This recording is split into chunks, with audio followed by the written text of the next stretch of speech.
Aujourd'hui, GTA Online est une légende. Un jeu qui a traversé 3 générations de consoles, survécu aux hackers, aux DNS, aux glitches d'argent, aux polémiques, aux oppressors, aux shark-cards également, et qui continue encore d'exister plus de 10 ans après son lancement. Mais ce que beaucoup de nouveaux joueurs ignorent, c'est qu'au départ, GTA Online n'était pas le monstre qu'on connaît aujourd'hui. En 2013, c'était un jeu instable, fragile, presque injouable, des serveurs saturés, des personnages supprimés, des sauvegardes perdues, des joueurs bloqués pendant des heures, et pourtant, de ce chaos est née l'une des plus grandes histoires du jeu vidéo. Aujourd'hui, on va retracer l'histoire complète de GTA Online, de sa sortie officielle en 2013 jusqu'à maintenant en 2026, des premières galères sur PlayStation 3 et Xbox 360, jusqu'au braquage, aux hackers, aux motos volantes et aux milliards de dollars. Mais surtout, on va retracer ensemble l'héritage immense que GTA V Online laissera avant l'arrivée de GTA 6. Avant de commencer, n'hésitez vraiment pas à vous abonner à ma chaîne YouTube, cela me ferait énormément plaisir et ça aide énormément la chaîne, alors n'hésitez vraiment pas à vous abonner, mais surtout à liker cette vidéo et à la commenter. Et vous trouverez également le lien de ma chaîne TikTok dans la description. Et maintenant, on est parti, bonne vidéo.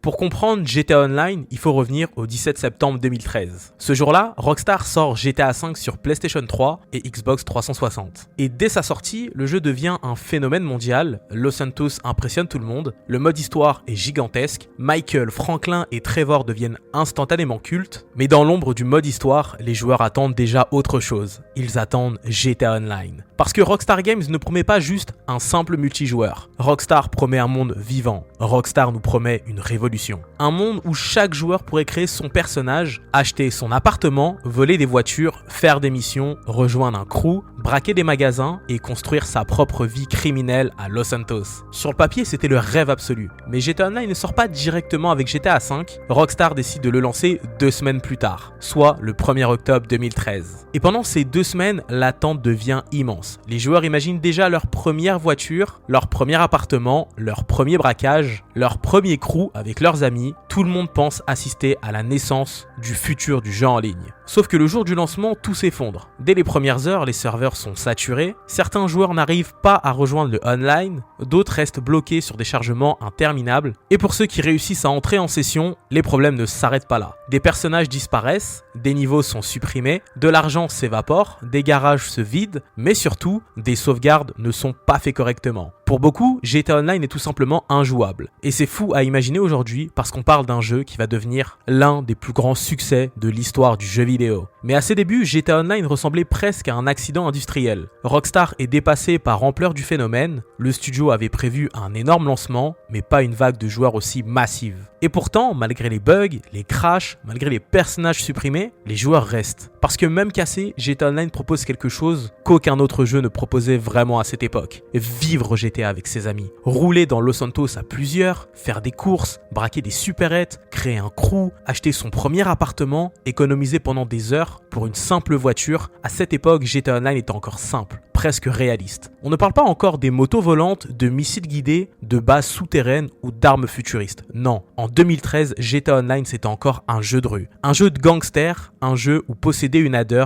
une Entity XF ou un appartement à l'Eclipse Tower représente déjà une vraie réussite. Et c'est justement cette simplicité qui rend cette époque aussi nostalgique aujourd'hui, mais très vite, Los Santos va changer. Parce que après le chaos des serveurs, une nouvelle menace va arriver. Les hackers. Les consoles jailbreakées, les codes DNS, et à partir de là, GTA Online va entrer dans sa période la plus folle, le véritable Far West de Los Santos.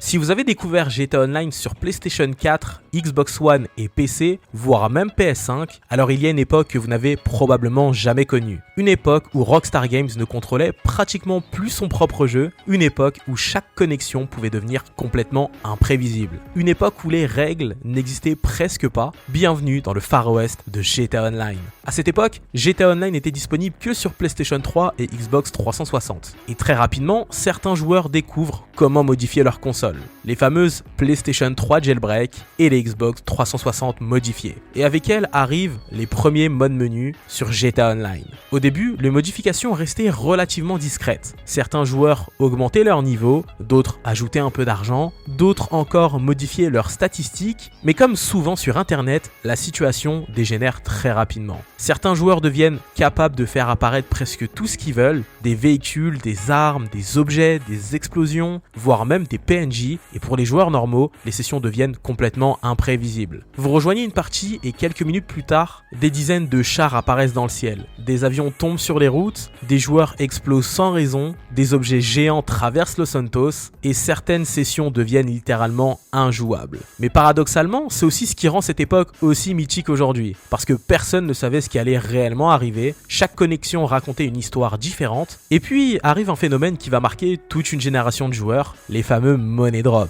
Pour les anciens, ces deux mots suffisent probablement à réveiller immédiatement des souvenirs, ou plutôt les pluies d'argent. À l'époque, certains hackers faisaient littéralement pleuvoir de l'argent sur les joueurs. Des sacs d'argent apparaissent partout autour de vous, encore et encore et encore. Il suffisait simplement de marcher dessus et en quelques secondes, certains joueurs devenaient millionnaires. Et pour comprendre à quel point c'était énorme, il faut se remettre dans le contexte de l'époque. En 2014, posséder 1 million de dollars sur GTA Online, c'était presque impressionnant. Une adhère, ça coûtait 1 million de dollars. Une zone Torno, c'était 725 000 dollars. Et un appartement de luxe coûtait environ 400 000 dollars. À cette époque, chaque dollar comptait. Les joueurs répétaient les mêmes missions pendant des heures, alors qu'un hacker distribuait plusieurs millions gratuitement. Certains avaient la pression de devenir les rois de Los Santos. Mais pendant que les hackers envahissaient les sessions, une autre révolution est en train de naître. Une révolution qui ne vient pas des modeurs, mais directement des joueurs. Les codes DNS. Et pour beaucoup de vétérans, c'est probablement la période la plus nostalgique de toute l'histoire de GTA Online.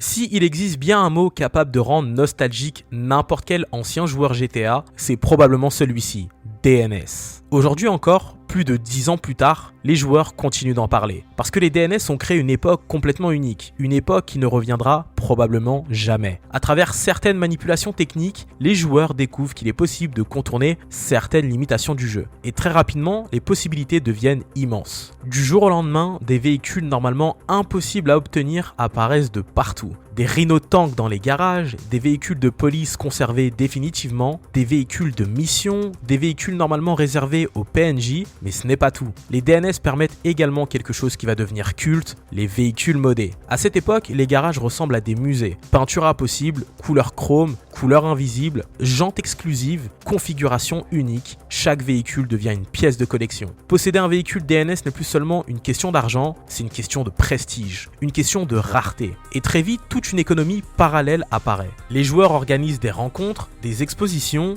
des échanges. Certains passent plus de temps à collectionner leurs véhicules qu'à réellement jouer. Pour beaucoup d'anciens, cette période représente encore aujourd'hui l'âge d'or de la personnalisation. Mais les DNS ne sont pas qu'une partie de l'histoire, parce qu'au même moment, les glitches explosent littéralement. Des glitches d'argent, de duplication, de véhicules, chaque semaine, voire presque, un nouveau bug apparaît. Et Rockstar se retrouve alors dans une guerre permanente contre sa propre communauté. Une guerre qui va durer plus de 10 ans, et encore jusqu'à ce jour, parce que à chaque fois qu'un glitch est corrigé, un nouveau apparaît. Chaque fois qu'une faille est fermée, une autre est découverte. Et malgré tout ce chaos, une chose devient évidente, GTA Online est toujours vivant. Et mieux encore, il continue de grandir. Et Rockstar comprend alors quelque chose d'essentiel. Pour transformer GTA Online en un véritable succès, il faut enfin offrir aux joueurs ce qu'ils réclament depuis le lancement, les braquages.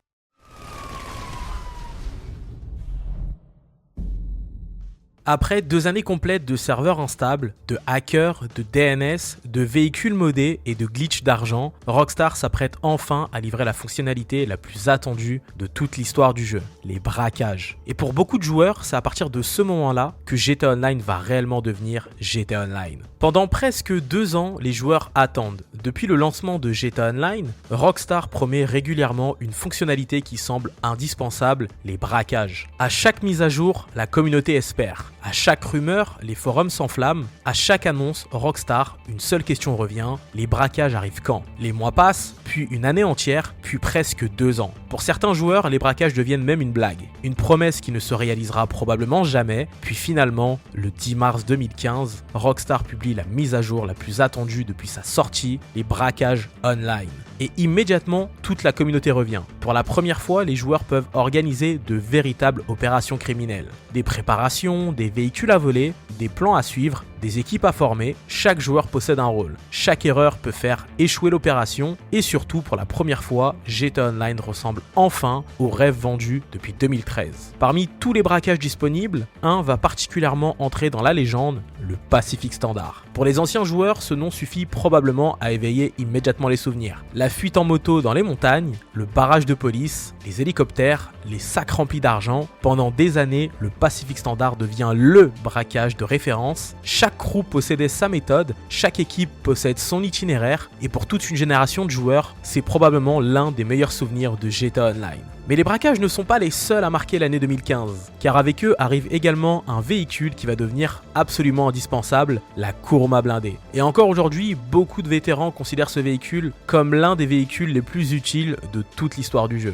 Pourquoi? Parce qu'elle change complètement la manière de jouer. Ces vitres blindées permettent de résister à la majorité des tirs ennemis, les missions deviennent beaucoup plus simples, les braquages aussi, et pendant plusieurs années, posséder une Kuruma blindée devenait pratiquement obligatoire. Mais ce n'est pas tout. Quelques semaines plus tard, Rockstar ajoute également un autre véhicule devenu mythique, l'Hydra. Le célèbre avion de chasse de GTA San Andreas. Pour les anciens joueurs, voir son retour est un véritable événement. Pendant longtemps, l'Hydra devient l'un des véhicules les plus puissants du jeu, rapide, dangereux, capable de décoller verticalement. À cette époque, posséder un Hydra ou une Kuruma blindée représente déjà une forme de réussite. Mais Rockstar prépare quelque chose de beaucoup plus grand, car après avoir donné aux joueurs les braquages, le studio va leur permettre de construire de véritables empires criminels, et c'est précisément à ce moment-là que beaucoup de joueurs considèrent que GTA Online entre dans son âge d'or.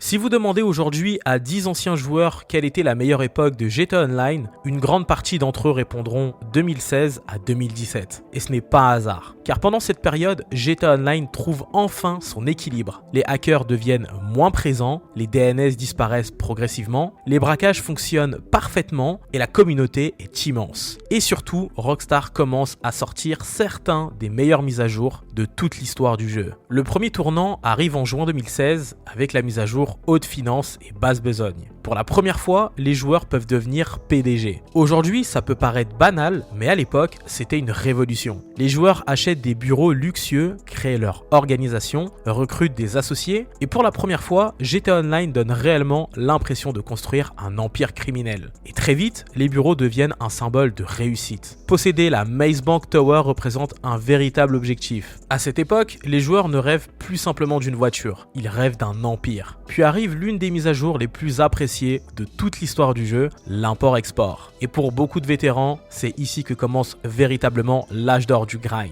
Le principe est simple, voler des véhicules haut de gamme, les revendre, faire du profit, mais surtout pour la première fois, gagner de l'argent devient réellement amusant. Chaque véhicule représente en fait un défi, chaque livraison procure une récompense, chaque vente rapproche le joueur de son prochain objectif. À cette époque, le buzzard devient presque indispensable, l'Hydra continue de dominer les cieux, les joueurs enchaînent les ventes, les garages se remplissent, les comptes bancaires grossissent. Pour beaucoup de vétérans, c'est la meilleure période de GTA Online. Sans compter les braquages, c'était clairement le meilleur moyen de se faire une tonne de fric. Parce que le jeu à cette époque-là est encore relativement réaliste. Là, on parle de trafic de véhicules, d'organisation criminelle, de contrebande, d'armes et de braquage. Bref, on joue encore à un GTA centré sur le crime. Mais ce que personne ne sait encore, c'est que Rockstar prépare la plus grande transformation de l'histoire du jeu. Une transformation qui va diviser la communauté pour les années à venir. Le passage d'un jeu de gangster à un jeu malheureusement futuriste.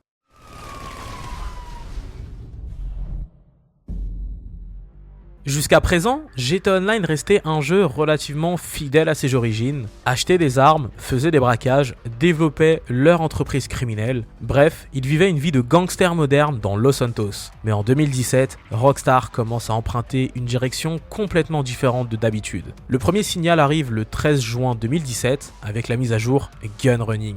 Et à première vue, le DLC semble cohérent avec l'univers GTA. Des bunkers, des armes, des recherches militaires et des véhicules blindés. Mais en réalité, cette mise à jour marque le début d'une nouvelle ère. Les joueurs ne sont plus simplement des criminels, ils deviennent progressivement des marchands d'armes, capables de gérer des opérations militaires à grande échelle. Le bunker devient rapidement l'un des business les plus populaires du jeu, et surtout, les véhicules deviennent toujours plus impressionnants. Centre d'opération mobile, APC, Half-Track, DCA mobile, pour la première fois, l'aspect militaire commence à prendre une place importante dans GTA Online. Mais surtout, nous avons eu droit à l'arrivée d'un véhicule totalement emblématique sur le jeu, la Oppressor MK1. Et retenez bien cette moto, parce que c'est là que commence le début de la fin de GTA Online. Mais ce n'est encore rien comparé à ce qui arrive quelques mois plus tard. Le 12 décembre 2017, Rockstar lance le braquage de la fin du monde, le fameux Doomsday Heist. Et pour beaucoup de joueurs, c'est à ce moment précis que GTA Online cesse d'être uniquement un jeu de gangsters, car cette fois, on ne vole plus simplement des voitures. On affronte des menaces mondiales, des bases secrètes, des technologies avancées,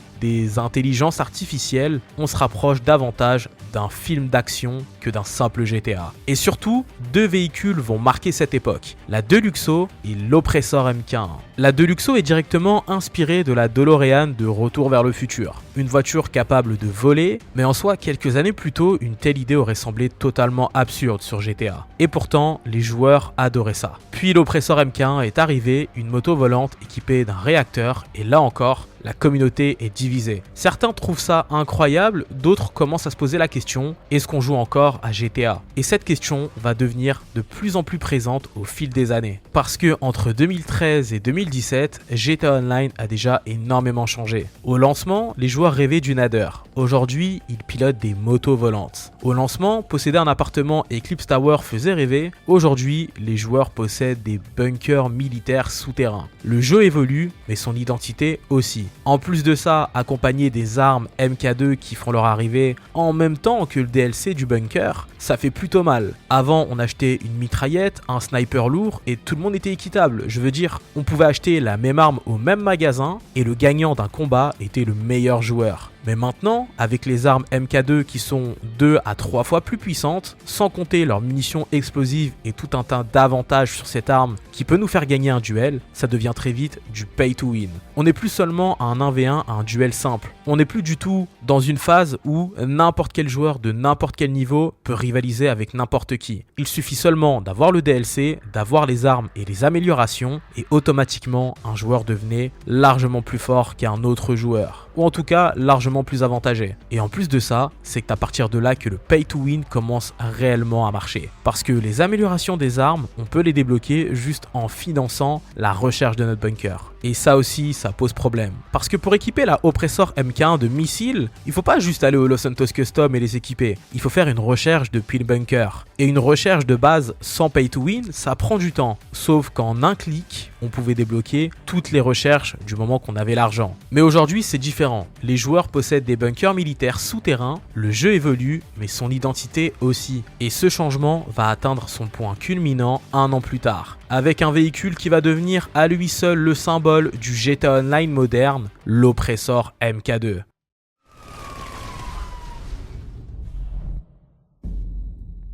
S'il existe un véhicule capable de résumer à lui seul l'évolution de GTA Online, c'est probablement l'Oppressor MK2. Le 24 juillet 2018, Rockstar publie After Hours, une mise à jour extrêmement appréciée. Les boîtes de nuit arrivent enfin, les joueurs peuvent gérer leur établissement, blanchir leur argent, centraliser tout leur business, parce que avec le Terrorbyte et le centre de contrôle, on pouvait gérer tout à distance et dans un même endroit. Le DLC est un immense succès, mais derrière cette réussite, un véhicule est en train d'arriver, un véhicule qui va changer GTA Online pour toujours, l'Oppressor MK2. Dès sa sortie, les joueurs comprennent immédiatement son potentiel. Elle vole, elle est rapide, elle est maniable, elle possède des missiles extrêmement efficaces et surtout, elle permet de traverser toute la carte en quelques minutes. Pour les grinders, c'est une révolution. Fini les longs trajets, fini les déplacements interminables, fini les allers-retours en hélicoptère, l'oppresseur MK2 est là. L'oppresseur MK2 devient rapidement l'outil parfait pour gagner de l'argent. Mais comme souvent dans GTA Online, une innovation finit toujours entre les mauvaises mains. Les griffeurs découvrent eux aussi le potentiel du véhicule. Et à partir de ce moment-là, les sessions publiques changent complètement. Pendant plusieurs années et encore jusqu'à maintenant, des milliers de joueurs vont perdre leur cargaison, leur vente, leur véhicule, à cause d'une seule moto. Pour certains joueurs, l'oppresseur MK2 est le meilleur véhicule jamais ajouté au jeu. Pour d'autres, c'est celui qui a détruit l'expérience de GTA Online, voire le pire véhicule ajouté sur ce jeu. Et encore aujourd'hui, le débat continue. Mais une chose est sûre, l'oppresseur MK2 marque définitivement la transition entre le GTA Online des gangsters et le GTA Online de la New Gen. Et pourtant, malgré les critiques, malgré les polémiques, malgré les griffeurs, Rockstar s'apprête à offrir aux joueurs certaines des meilleures mises à jour de toute l'histoire du jeu. Le casino, puis le braquage du Cayo Perico. Et c'est à ce moment-là que GTA Online va atteindre son véritable apogée.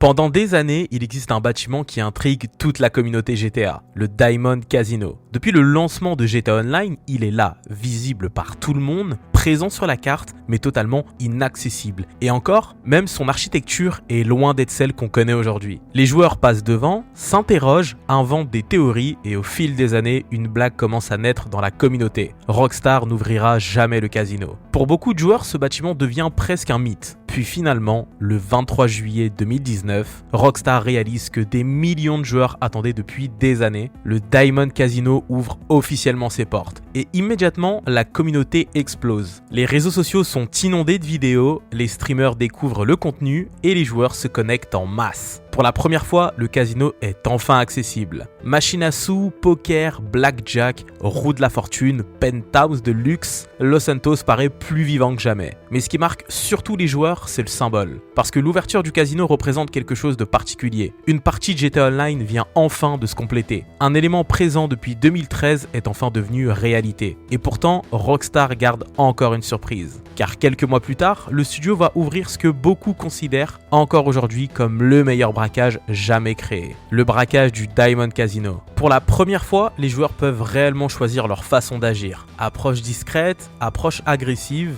voire même approche trompeuse, chaque équipe développe sa propre stratégie. Chaque braquage devient différent pour beaucoup de joueurs, c'est la première fois qu'un braquage online donne autant de liberté. Et pendant plusieurs mois, le Diamond Casino devient le centre de GTA Online. Mais Rockstar prépare déjà quelque chose de plus grand, encore, beaucoup plus grand, une nouvelle carte, une nouvelle histoire et une mise à jour qui va bouleverser toute l'économie du jeu.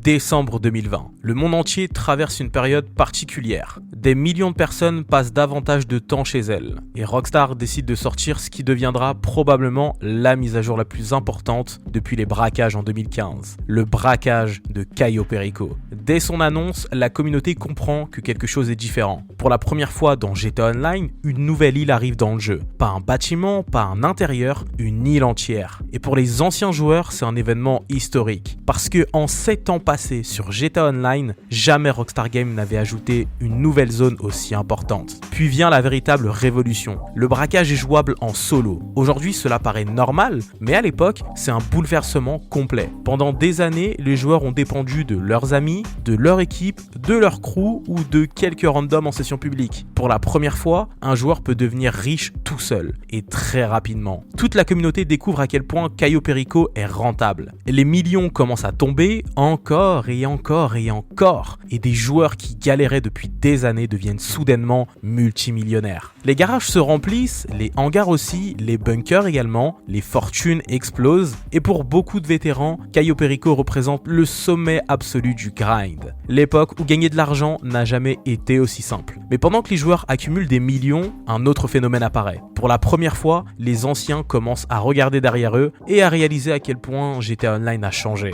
Parce que entre 2013 et 2020, le jeu n'est plus du tout le même. En 2013, posséder une adder à $1 million faisait de vous quelqu'un de riche. C'était le symbole de la richesse. En 2020, certains joueurs possèdent déjà des centaines de millions de dollars. En 2013, les joueurs rêvaient d'un appartement comme comme l'Eclipse Tower qui était l'appartement le plus cher du jeu à l'époque et il coûtait 400 000 $. En 2020, il possède un bunker, un hangar, un complexe, un casino, un sous-marin nucléaire et c'est précisément à ce moment-là que beaucoup de joueurs comprennent quelque chose. Ils n'ont pas seulement vu GTA Online évoluer, ils l'ont vu grandir avec lui. Pendant que GTA Online continue de battre des records, une autre discussion commence à apparaître dans la communauté. Les shark cards, l'inflation, les véhicules à plusieurs millions de dollars, les abonnements et pour la première fois, certains joueurs commencent à se demander Rockstar est-il en train de changer GTA Online pour toujours ou est-ce que c'est seulement de passage ?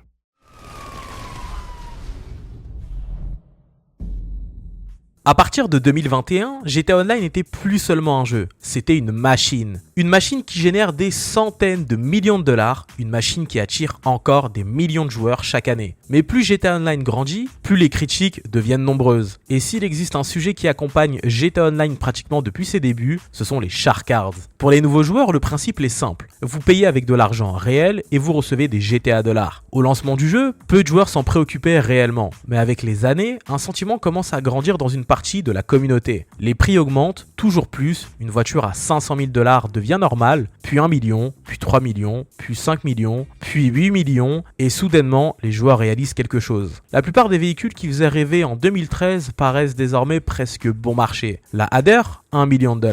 La Zentorno, 725 000 $. En 2026, ou même à l'année à laquelle vous regardez ce documentaire, les véhicules actuels coûtent largement plus qu'un appartement à l'époque. Et très vite, un débat éclate. Certains accusent Rockstar Games de gonfler artificiellement les prix. Selon eux, l'objectif est simple, inciter les joueurs à acheter davantage de shark cards. D'autres répondent immédiatement, pas besoin de payer, il suffit de grinder. Et certains disent qu'il suffit juste de glitcher. Et honnêtement, les deux camps possèdent une part de vérité. Parce qu'avec Cayo Perico, gagner de l'argent n'a jamais été aussi simple, mais avec tous les DLC que Rockstar Games a pu ajouter, tous les véhicules et tout ce qui est possible de faire, il est possible maintenant de dupliquer des véhicules et de les revendre en illimité. Mais en même temps, les prix n'ont jamais été aussi élevés, et cette guerre d'opinion va durer pendant des années. Puis arrive 2022, et Rockstar prend une décision qui va provoquer une nouvelle vague de critiques GTA+. Pour la première fois dans l'histoire du jeu vidéo, ou plutôt dans l'histoire de GTA Online, GTA obtient un abonnement mensuel. Argent bonus, récompense exclusif, avantages supplémentaires. Une partie de la communauté y voit simplement un bonus, mais une autre partie commence à s'inquiéter. Car pour certains joueurs, GTA Plus représente le début d'une nouvelle philosophie. Une philosophie où GTA Online devient progressivement un service premium, puis arrive 2023. Et cette fois, même certains vétérans, habituellement très calmes, commencent à se mettre en colère. Parce que Rockstar retire brutalement près de 200 véhicules des sites internet du jeu. Du jour au lendemain, des dizaines de voitures disparaissent. Des motos également, des véhicules historiques deviennent soudainement introuvables, comme la NTT XF par exemple. La communauté explose. Certains accusent Rockstar de créer artificiellement de la rareté. D'autres pensent que l'objectif est de pousser davantage de joueurs vers GTA+. Et pendant plusieurs semaines, le sujet domine totalement les discussions. Pour la première fois depuis longtemps, une partie de la communauté commence à se demander est-ce que GTA Online est encore le même jeu qu'avant ? Et pourtant, malgré toutes ces polémiques, malgré toutes ces critiques, malgré tous ces débats, les joueurs continuent de revenir encore et encore et encore. Parce qu'au fond, quelque chose de plus fort retient les joueurs, la nostalgie.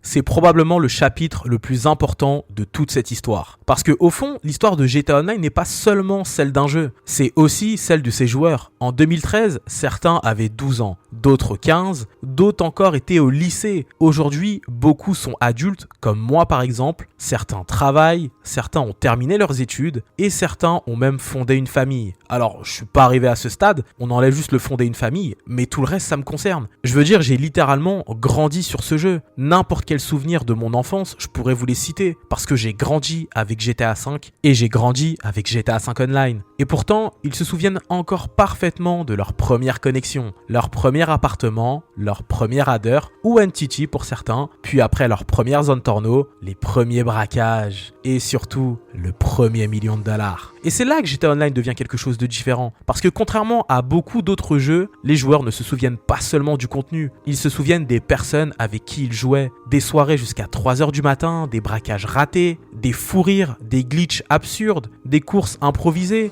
des money drops, des codes DNS, des sessions complètement folles sur PS3 où même il y avait les éoliennes, tout un tas de trucs que les modeurs voulaient nous faire. Au fond, ce sont pas les véhicules qui ont rendu GTA Online légendaire, ce sont les souvenirs, c'est la communauté. Parce qu'une génération entière a grandi dans Los Santos, tout comme moi, et c'est probablement ce qui a rendu ce jeu aussi unique aujourd'hui. Nous sommes désormais en 2026, 13 années se sont écoulées, 13 années de mise à jour, 13 années de chaos mais surtout d'évolution. Pour la première fois depuis longtemps, quelque chose est différent. Pour la première fois, l'avenir de GTA Online n'est plus encore au centre de la discussion. L'avenir s'appelle GTA 6. Et avec lui, une nouvelle génération de joueurs, une nouvelle génération d'histoires, mais surtout de souvenirs. Et tout ça, c'est une question de demeure. Peu importe ce que Rockstar créera demain, pourra-t-il réellement reproduire ce que GTA Online a réussi à accomplir? Parce qu'aujourd'hui, GTA Online n'est plus seulement un simple jeu, c'est un morceau de l'histoire du jeu vidéo. Un jeu qui a survécu aux hackers, aux DNS, aux money drop, aux glitch, aux polémiques, aux oppressors, aux controverses. Et malgré tout, tout cela est toujours là et présent.